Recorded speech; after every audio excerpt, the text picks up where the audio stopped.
Hi everyone, welcome back to my channel. Today I'll be giving you guys a spoiler-free review of The Exorcist Believer. So I want to say that I was actually excited for this movie. Did I have high hopes that it was going to be an incredible movie? Maybe not, but I was still looking forward to it. And then I remember I saw the Rotten Tomatoes dropped and I think it had like 28% last time I watched it. And I want to say that my just quick first reaction getting out of the movie theater was, it could have been a lot worse. I don't think this movie was entirely great. I also don't think it was the worst thing in the entire world by far. My favorite part of this entire movie, and I think the best part of the entire movie, and it's Leslie Odom Jr.'s acting. He was so good in this movie, and honestly, he makes the movie. Like, I think whenever he was on screen, I actually was more invested because I think they did a pretty good job with his character, and he's sort of like the driving force of this movie and the emotional force of the movie. And with that being said, him and his daughter, their connection makes you want to keep watching it and see what happens towards the end. I also really appreciated that the movie actually took its time to start. I don't think the actual like events really start happening like 30 to 40 minutes into the movie, and I actually enjoyed it for that because we sort of got to sit with the characters for a little bit. And just the way the movie starts, like the opening sequence, in my opinion, was really well done.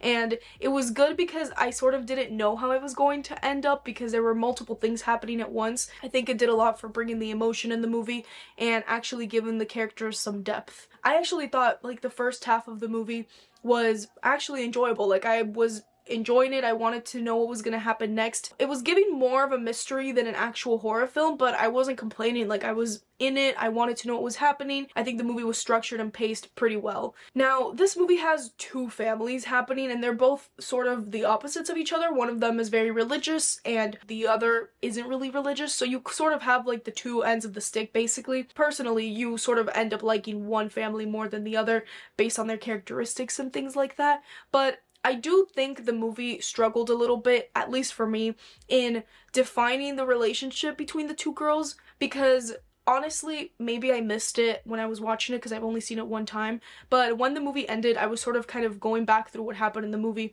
and I never really understood what the girls meant to each other. Like, if they were best friends or if they had just met recently. I think it was a little bit unclear why they decided to do what they did. We sort of understand the motivation of one of the girls, but it just never really made sense to me why she would do this with her friend, or I don't even know if they were friends before because the families didn't even know that they were friends with each other, which leads me to believe that they like met recently, or I don't know. The point is, I think the way they brought those families together, I sort of like didn't get it. And this movie, compared to the original Exorcist, has a lot more stuff going on, like double the possession, double the exorcism. We sort of, I guess, have higher stakes because there's more people that are being harmed. The final act in the actual exorcism, to me, felt like wasted potential, and it felt very silly. I just want to say that this movie is called The Exorcist, and it sort of doesn't have an exorcist. Like, there is an exorcist, but there isn't an exorcist, and it's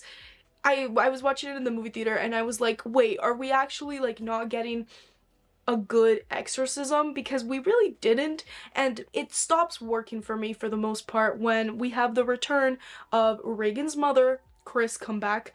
She should not have been in this movie. It was bad. Like, I think it was pretty bad, and she's probably one of the worst parts of this movie, and it's not because of her per se, but it's the way her character's written in the story and the way she's involved in it.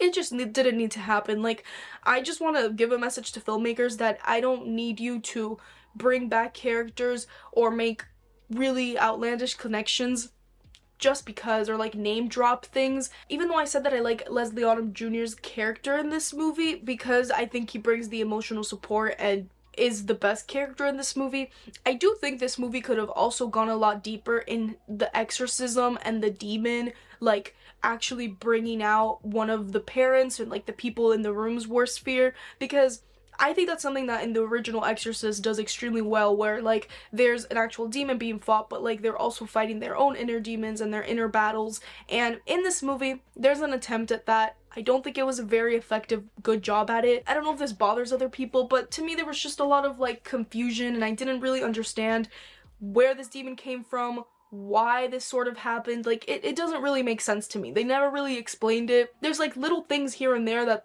you're like, oh, could that have caused something? And even though there's actually a good moment in the end where they basically have to make a choice, one girl lives, one girl dies because their heartbeats are connected, And I thought that was actually an interesting like plot device, and I was like, oh my god, like what's gonna happen, how's it gonna end up. I thought they should have probably like had that come in earlier in the exorcism. David Gordon Green is obsessed with defining evil and like talking about evil in his movies, and I just feel like every time there's some sort of monologue about it, it doesn't work for me. It doesn't really work for me in the Halloween movies, and it just doesn't work for me now. But all I want to say is, I've said a lot of bad things about this movie. I still don't think it was awful. Like, I wasn't bored while I was watching it. I don't think I would watch this movie again, but it was, I feel like I was expecting it to be extremely bad, and it wasn't that, because I think there were still moments here and there that worked. And honestly, if Leslie Odom Jr. was not in this movie, now that movie would have been really bad.